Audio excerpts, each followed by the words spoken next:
దేవునికి మహిమ కలుగును గాక. మరి ఇంతవరకు చక్కని పాటలు పాడి ప్రభు నామాన్ని మహిమపరిచాం.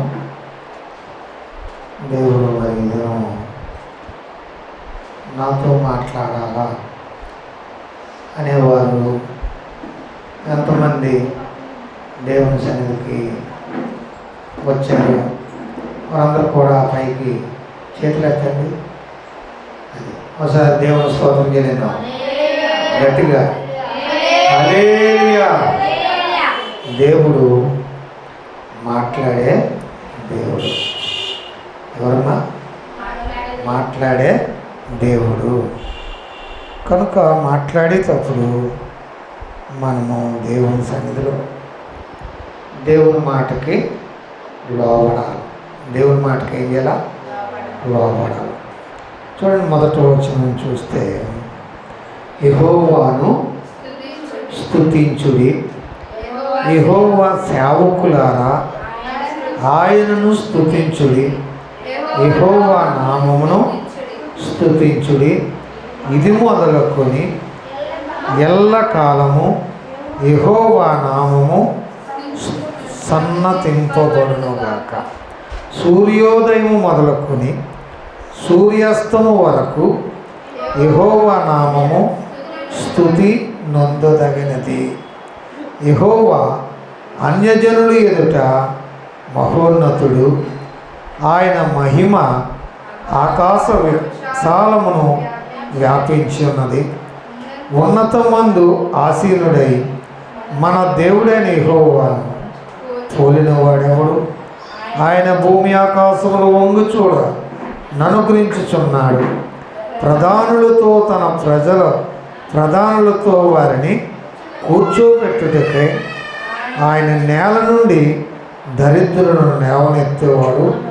పెంట కుప్పల మీద బేదలను పైకిలెత్తేవాడు. ఆయన సంతులేని దానిని ఇల్లాలుగాను కుమారులు సంతోషం గల తల్లులుగాను చేయును. యెహోవాను స్తుతించుడి. హల్లెలూయా. ఈ యొక్క కీర్తన అంటే దేవుని యొక్క సన్నిధిలో యెహోవాను స్తుతించుడి అంటే విధేయత గలవారికి దేవుడు కృపను అనుగ్రహిస్తాడని ఈ యొక్క మరి కీర్తనకారుడు తెలియపరుస్తున్నాడు. దేవునికి స్తుతి చెల్లించుట శోభస్కరమని రాయబడం. ఎవరైతే విధేయత కలిగి దేవుణ్ణి ఆరాధిస్తారో వారికి దేవుడు కృపని అనుగ్రహిస్తాడని దేవుని వాక్యంలో మనం చూడగలం. చూడండి, యాకోబు పత్రిక 4వ అధ్యాయము మనము 6 నుంచి 10 వచనాలలో మనం చూస్తే యాకోబు పత్రిక 4వ అధ్యాయము 6 నుంచి 10 వచనాల్లో ఇలాగ మనకి రాయబడి ఉంది. చదువు 4 నుంచి. యాకోబు 4వ అధ్యాయం 4 నుంచి 6 నుంచి 8 వరకు చదువు. కాదు కానీ ఆయన ఎక్కువ కృపనిచ్చెను, అందుచేత దేవుడు అహంకారులను ఎదిరించి దీనులకు కృప అనుగ్రహించున్నాడు అని లేఖనము చెప్పుచున్నది. కాబట్టి దేవునికి లోబడి ఉండుడి, అపవాదిని ఎదిరించుడి, అప్పుడు వాడు మీ యొద్ద నుండి పారిపో. దేవుని యొద్దకు రండి, అప్పుడు ఆయన మీ యొద్దకు వచ్చును. పాపులారా, మీ చేతులను శుభ్రము చేసుకొనుడి, దిమనస్కులారా మీ హృదయములను పరిశుద్ధ పరుచుకొనుడి. చాలు చాలు. ఇక్కడ ప్రియమైన దేవుని బిడ్డలారా, మరి దేవుని వాక్యము మనకి ఏం చెబుతుందంటే, దేవుడు విధేయత గల వారికి దేవుడు కృప అనుగ్రహిస్తాడు అనే సత్యాన్ని మనం గ్రహించగలుగుతున్నాం. అదే పేతురు రాసిన పత్రికలో కూడా, మొదటి పేతురు 5వ అధ్యాయంలో 5 నుంచి 7 వచనాలు మనం చూస్తే, చిన్నలారా మీరు పెద్దలకు, ఇప్పుడు చిన్నవారు పెద్దోళ్ళకి ఏం చేయాలా? లోబడి ఉండుడి. మీరందరూ ఎదుటివాని ఎడల దీన మనస్సు అను వస్త్రము ధరించుకొని మిమ్మను అలంకరించుకొనుడి అన్నాడు. అంటే ఏ వస్త్రం ధరించుకోమన్నాడు? దీన మనస్సు. అందుకే అక్కడ ఏమన్నాడు? దేవుడు అహంకారులు ఎదిరించి దీనులకి ఏం చేస్తాడు? కృప అనుగ్రహిస్తాడు. కనుక ఈ కృప ఎలాగ వస్తుందంటే దీనత్వంలోనే వస్తుంది. దీన మనస్సు అనే వస్త్రాన్ని ధరించుకోమంటున్నాడు. ఏ వస్త్రమ్మా?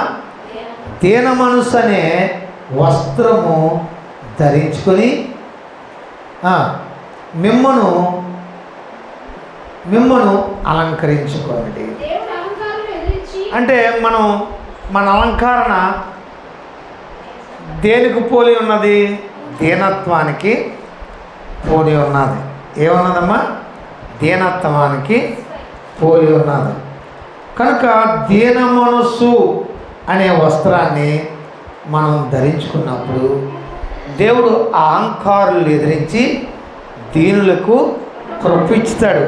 ఎలాగంటే ఇక్కడ మనం 113వ కీర్తనలో మనం చదివితే 8వ వచనంలో, ఆయన నేల నుండి దరిద్రులను లేవనెత్తువాడు, పెంట కుప్పల మీద నుండి దీనులను పైకెత్తాడట. ఎక్కడ? నేల నుండి దరిద్రత కలిగిన వారిని లేవనెత్తుతాడట, పెంట కుప్పల మీద బేదలను పైకి లేపుతాడు అని రాయబడి. మనం చూస్తే దేవుడు పేదల ఎడల, మరి అవసరంలో ఉన్నవారి ఎడల కూడా దయాళుడని మనం ఈ వాక్యం ద్వారా మనం తెలుసుకోవచ్చు. ఎవరెవరి వల్లమ్మా? పేదల వల్ల. దేవుడు వారి అవసరాల్లో ఎప్పుడు కూడా దయ అనేది చూపిస్తాడు. ఎప్పుడు చూపిస్తాడు?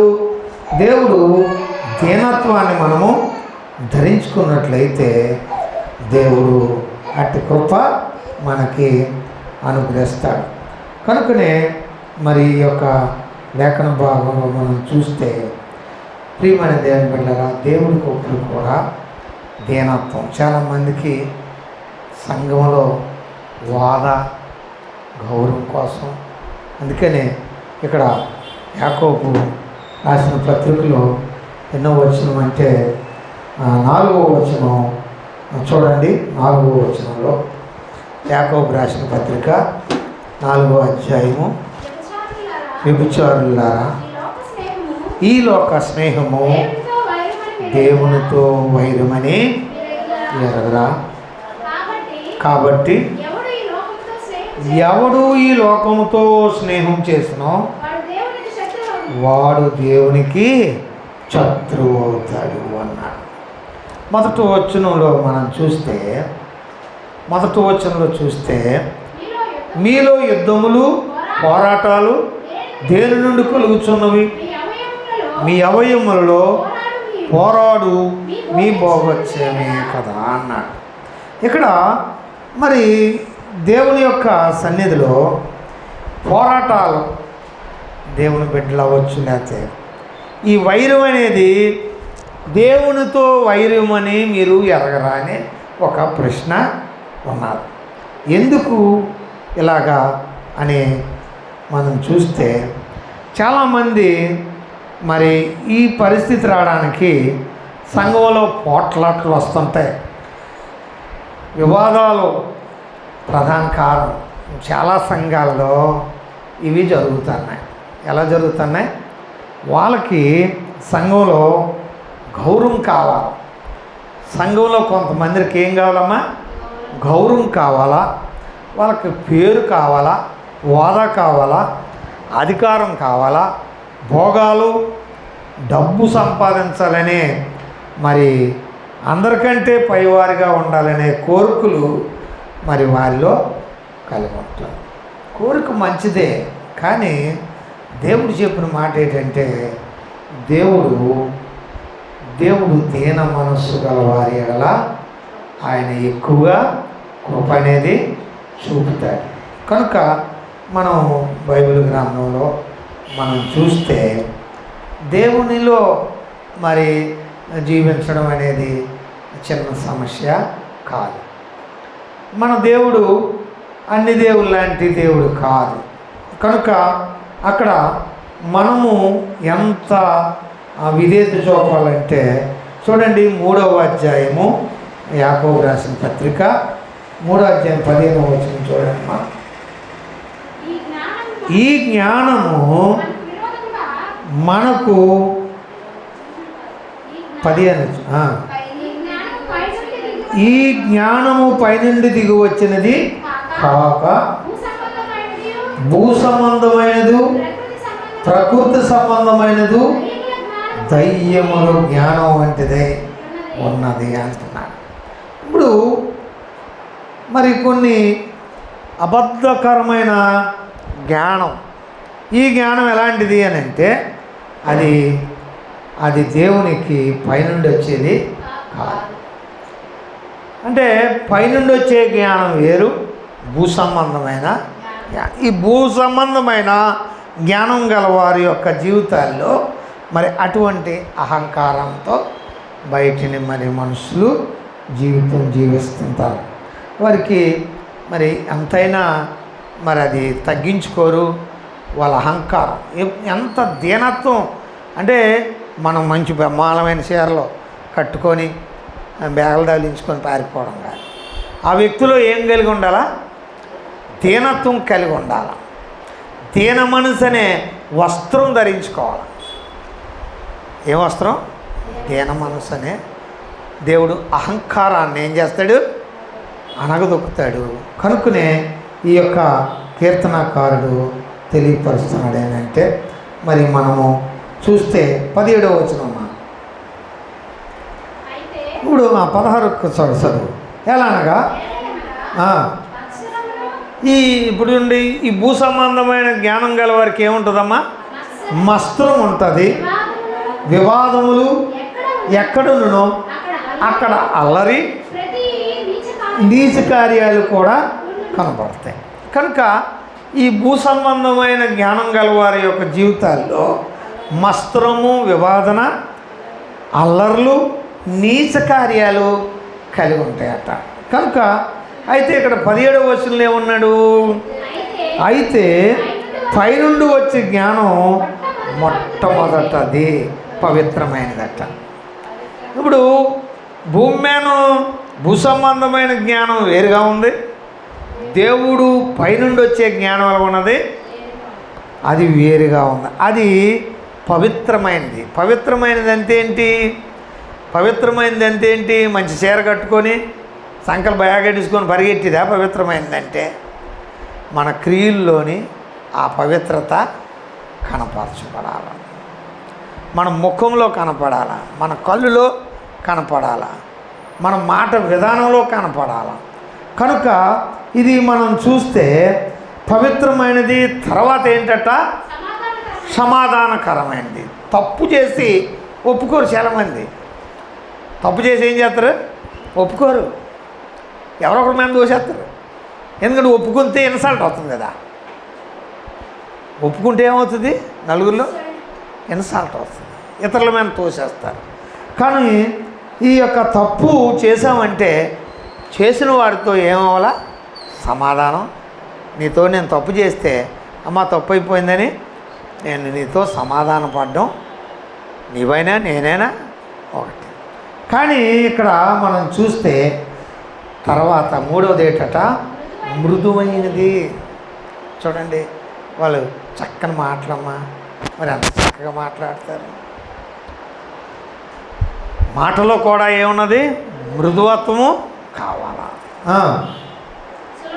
సులభముగా లోపడుతుంది. ఇతరులకి ఏం చేస్తుంది, అది లోపడతాం. మనకు అహంకారం మస్త్రంతో మనం ఆడి చెప్పడం ఏంటి, మనం వినడం ఏంటి అనే మాటలో మనం ఇప్పుడు ఉండం. ఏమవుతాం, లోపడతాం. తర్వాత కనికరముతోనూ మంచి ఫలములతో నిండుకొన్నది, పక్షపాతమైనను వ్యాసధారమైనను లేనిదే అన్నది. పైనుండి వచ్చే జ్ఞానం అలాంటిదట. పక్షపాతమైనను వ్యాసధారణైనను లేనిదే ఉంటాం.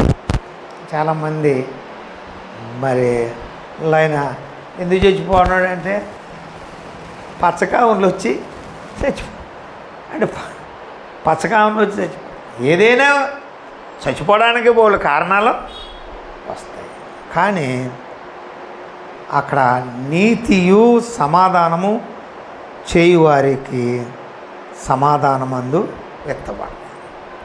ఎవరైతే నీతి ఫలాలు సంపాదిస్తారో వారికి సమాధానము చేయువారికి సమాధానమందు వ్యక్తపడతారు.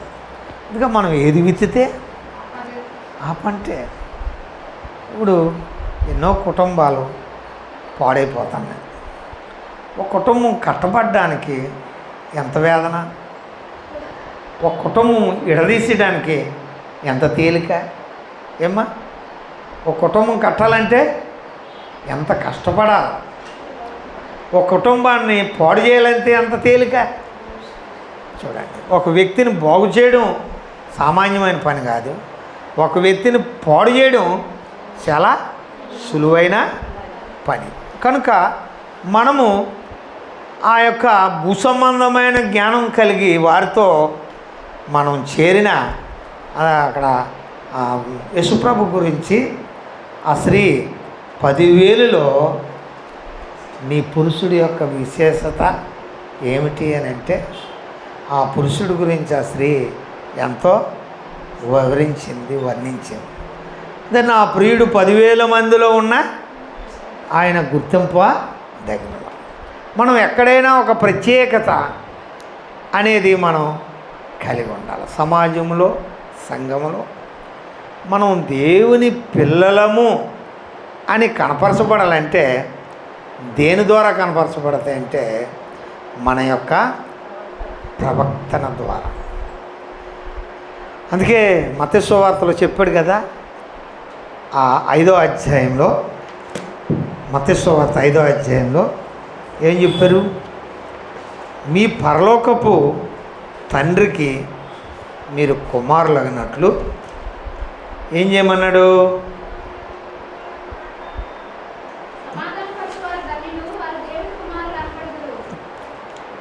సమాధానపరచువాడు ధన్యులు, వారు దేవుని కుమారులు అనబడుదురు.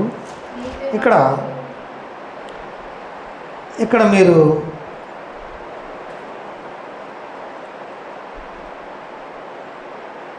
పదహారవ వచనం, మనుషులు మీ సత్క్రియలను చూసి పరలోకమందున్న మీ తండ్రి మహిమపరచబడినట్లు వారి ఎదుట మీ వెలుగు ప్రకాశింపజేయబడాలి. చూడండి, ఒక రూమ్లో చీకటి పడితే చీకటే ఉంటుంది. మనం వెళ్ళి లైట్ వేస్తే ఏమవుతుంది, చీకటి తరవబడుతుంది. ఏమైపోద్ది, చీకటి బయటికి వెళ్ళిపోద్ది. ఆ రూమ్ అంతా ఎలా ఉంటుంది, వెలుగుతో నింపబడుతుంది. అందుకని మీరు లోకానికి వెలుగును లోకానికి ఉప్పునై ఉన్నారని దేవుడు మనకి చెప్పాడు. ఎన్ని వేసినా ఆ ఉప్పు లేకపోతే వేస్ట్. ఎన్ని వేసినా ఉప్పు లేకపోతే వేస్ట్. మనం ఎన్నో రకాల ఐటెంలు వేయచ్చు, కానీ రుచినిచ్చేది ఏంటిది? ఉప్పు నిస్సారమైతే అది దేనివల్ల? అది ఎక్కువైనా పనికిరాదు, తక్కువైనా పనికిరాదు. ఆ ఉప్పు అనేది ఎంత ఉండాలో అంతే ఉండాలి. అందుకని మీరు లోకానికి ఉప్పును పోలి ఉన్నాడు. ఉప్పులో ఉన్న శ్రేష్టత, ఆ ఉప్పు పదార్థాన్ని భద్రపరుస్తుందట. ఆ పదార్థాన్ని నిల్వ చేయడానికి కూడా ఉప్పు సాధనంగా ఉంటుంది. కనుక మరి ఈ యొక్క దేవుని యొక్క సన్నిధిలో మనము ఏ జ్ఞానం కలిగి ఉండాలా? పైనుండి వచ్చే జ్ఞానం కలిగి ఉండాలి తప్ప భూ సంబంధమైన జ్ఞానాన్ని. అందుకనే నా జనులు జ్ఞానం లేక నశించిపోతాను. అందుకే చెప్పుడు ఏంటి? మీలో ఎవరికైనా జ్ఞానము కొదువై ఉన్న ఎడల అది నన్ను అడగండి, నేను మీకు ఇస్తానన్నాడు. జ్ఞానం కొదువు ఉంటే దేవుణ్ణి అడగమన్నాడు. దేవుణ్ణి అడిగితే ఏదైనా ఇస్తాడు. ఇప్పుడు నేను స్కూల్కి ఫస్ట్ రావాలా అనే కోరిక నీలోనే ఉంటుంది. స్కూల్కి ఫస్ట్ రావాలా అంటే నువ్వు దేవుణ్ణి ఏమడగల? జ్ఞానం అడగాల. తర్వాత నీకు ఇచ్చిన సబ్జెక్ట్ని కూడా నువ్వు చదవాలా, అది కంఠస్థ పెట్టాలా, ఇంకా కష్టపడాలా. ఒక తరగతి నుంచి మరో తరగతికి మనం పైకి ఎక్కాలంటే ఏం చేయాలా? ఒక తరగతి నుంచి మరో తరగతి పైకి ఎక్కాలంటే కష్టపడి చదవాలా. పరీక్ష వచ్చినప్పుడు రాత్రింబగలు చదవాలా, పాస్ అయ్యాలా. ఆ దాన్ని జ్ఞాపక శక్తికి రమ్మనాలా. ఇప్పుడు చదివి మర్చిపోతే దానివల్ల సుఖం ఉండేది. మరి దేవుడు ఎలాంటి వాడు అని అంటే, మరి చాలామందికి తెలుసో తెలదో, సౌరుబాబు అని ఆయన సిపియాడ్లోనే ఉండేవారు.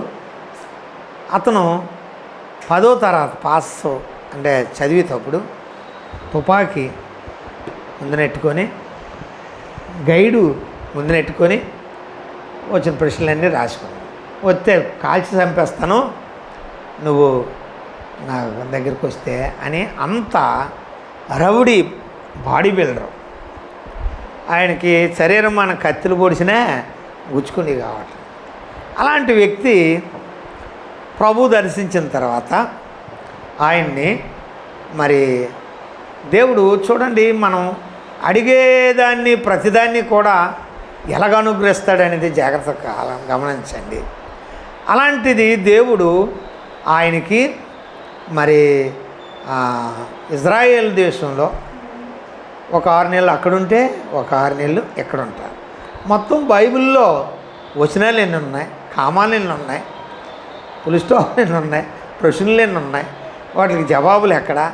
ఇలాగ మొత్తం బైబిల్ని నవిలి మింగేసినట్టు, చరిత్ర అంతా నవిలి మింగేసినట్టు దేవుడు అతనికి అంత జ్ఞానం ఇచ్చాడు. ఒకసారి ఆయన ఆ ప్లేట్లో వస్తున్నాడట. వస్తుంటే మరి ప్లేట్లో కదా, మరి అక్కడ ఓ మ్యాక్సిమం వాళ్ళ దగ్గర పడ్డారు. పడితే అందులో చూస్తే ఒక సినిమా యాక్టర్ నాగిని డ్యాన్సు మరి వేసేదన్నమాట. ఆవిడ పేరేదో నాకు అంతగా తెలియదు. అయితే ఆవిడ నాట్యం ఆడుతుంటే డబ్బులు కట్టలో ఆ ధనవంతులు ఆమె మీద వేస్తున్నారు. చూడండి ఆమె నాట్యానికి ఎంత ప్రాధాన్యత ప్రపంచము ఇచ్చిందో చూడండి. ఆమెకున్న కళ, అదేంటిది కళ, అది ఎవరో మరి కావాలంటే ఫ్రీగా వచ్చేసేది కాదు. దానికి బోల్డ్ అంతా కృషి ప్రతిఫలం ఉంటుంది. అయితే దేవుడు అక్కడ కూర్చొని ఇంత లోకంలో ఈ స్త్రీ కోసం ఇంత గొప్ప గొప్ప వాళ్ళు కోటేశ్వరులు ఆమె నాట్యానికి కట్టలు డబ్బులు ఇసురుతున్నారు. ప్రభా, ఈ బిడ్డని సేవ చేస్తే ఎంత బాగుంటుంది అని ప్రార్థన చేసి అడిగాడట. ఆ కుమార్తె ఆవిడే ఇతనికి భార్యగా వచ్చిందట. దేవుడి స్తోత్రం. చూడండి, ఏ నాట్యం అయితే చేసిందో ఆ స్త్రీ భార్యగా దేవుడు ఆమెకి ఇచ్చాడట. మరి అవన్నీ కూడా ఏం చేసింది? విడిచిపెట్టేసింది. దానిలో ఎంత డబ్బు వస్తుంది? ఆమెకి బోల్ డబ్బు వస్తుంది. అంత సంపద ఒగ్గేసి ఏం చేసింది? సేవకి వచ్చింది. అంటే దేవుని కొరకు విడిచిపెట్టను. ఇప్పుడు మనం ఏదైనా చెయ్యాలని ఉన్నది, కానీ చెయ్యాలంటే మనం మన సొంత జ్ఞానంతో ఏమీ చేయలేము. ఇప్పుడు నాకు పరిగెడదామని ఉన్నది. పరిగెట్టాలంటే నా కాళ్ళలో ఏముండాలా? శక్తి ఉండాలా, బలం ఉండాలా, ఇవన్నీ ఉండాలి. ఏంటి ఇప్పుడు పలుతూ లేని సేవ ఎంత చేసినా నిన్న మొన్న కానీ ఇప్పుడు చెప్పాను, దేవుడు ద్రాక్ష తోటకు నేను కావలవత్తిగా ఉంటే నువ్వు ఆ తోటను కాయడం మానేసి ఎటో తిరిగితే నీకు ప్రతిఫలం ఎలాగొస్తుంది? నీకు ఫలాలు ఎలాగొస్తాయి? చూడండి, ఆ తల్లి జోడులు పిల్లలకి అన్నదట, ఒకరిని పోగొట్టుకోలేదట. మరి మన కన్ని పిల్లలు మనం పోగొట్టుకుంటే మనం ఎత్తుకుపోతాయి. కొన్ని వినవు. అదే దేవుని మాట వినవు, మన మాట వినవు. అందుకే యేసుప్రభు అన్నాడు, నీ మాట వినలేని వాళ్ళు నా మాట కూడా వినరు. కనుక మరి వినలేని వాళ్ళు ఎలాగపోతారు? వినివారికి మాత్రమే ఈ దీవెన, ఈ కృప వస్తుంది. కనుక ప్రియమైన దేవుని బిడ్డలారా, యేసుక్రీస్తు అక్కడ చెప్పాడు, నా తండ్రి చిత్తం లేనిది ఎవరు నా వెంబడ నడవలేరు. కనుక మనం అన్నీ చేయాలని మన కోరికైతే ఉంటుంది, కానీ అన్నీ చేయలేము. కోరుకుంటుంది ఇవన్నీ చేస్తే బాగుంటుందని. కానీ పౌలు భక్తుడు, నన్ను బలపరిచిన వాని అందే నేను సమస్తము చేయగలను. బలపరిచేవారు ఉండాలి. ఎవరు ఉండాలమ్మా? ఎప్పుడు నిరుత్సాహమైన స్థితిలో, నువ్వు కృంగిపోయిన స్థితిలో, నీకు ఓదార్పు లేని స్థితిలో ఎవరు ఎన్ని మాటలు చెప్పినా అది నీకు ఆదరణ కలిగించదు. కానీ దేవుని మాట నీకేం చేస్తుంది? ఆదరణ ఇస్తుంది. కనుకనే సత్యస్వరూపమైన ఆత్మ నీ మీదకు వచ్చినప్పుడు నువ్వు సర్వ సత్యంలో నడిపించబడతావు. కనుక ఆ ఆత్మ పొందాలి. మనం ఏ పొందాలమ్మా? ఆ ఆత్మ పొందుకున్నప్పుడు నువ్వు ఏ దుష్టాత్మ మాటలో విని దానిలో పాలు పొందాం. నేను పోయిన వారం అప్పుడు చెప్పాను కదా, మనం గుండు పగిలితే ఏమొస్తుందమ్మా? కళ్ళల్లో పడి కన్నీరు వస్తుంది. అంతే తప్ప మరి మనము ఏది చేసినా రాదు. కనుక ప్రభువైన యేసుక్రీస్తు మాత్రమే మనలను ఆ యొక్క సత్యంలోకి నడిపించగలరు. ఆయనే నిజమైన లోక రక్షకుడు. ఆయన నమ్మిన వారు ఎవరు కూడా సిగ్గుపరచబడరు. కనుక దేవుడు మరి ఇట్టి పరిశుద్ధ ఆత్మ కార్యాన్ని మనలో, సంఘములోను, అనేకమైన ప్రాంతాల్లో దేవుడు జరిగించి తన కృప చూపును గాక. ప్రార్థన చేసుకుందాం. మనం అందరూ కళ్ళు మూసుకుంటే, ప్రేమ కలిగిన మా ప్రియ తండ్రి, జీవాధిపతి, నీకు వందనాలు, స్తోత్రాలు చెల్లిస్తున్నావు. నీవు ఎంతైనా నమ్మదగిన దేవుడివి, నమ్ముకోదగిన సహాయకుడివి. పెంట కుప్పల మీద దీనులను పైకి లేపే దేవుడు అని తండ్రి, నాయన నీ పాద సన్నిధిలో నాయన ఎవరైతే దీనత్వం కలిగి ఉన్నారో వారిని నీవు ప్రభా నీవు పైకి లేపే దేవుడు, కృపణొప్పించే దేవుడు ఆయన. మరి ఈ యొక్క వాక్యాన్ని నాలో మాలో అందరిలో ఫలింపజేసి అనేకులకు దీవునికరంగా ఆశ్రదకరంగా ఉంచమని యేసుక్రీస్తు నామంలో ఈ ప్రార్థన వేడుకుంటున్నాం మా పరమ తండ్రి. ఆమేన్. అందరూ ఒకసారి దేవుని స్తోత్రం చెల్లిద్దాం. హల్లెలూయా.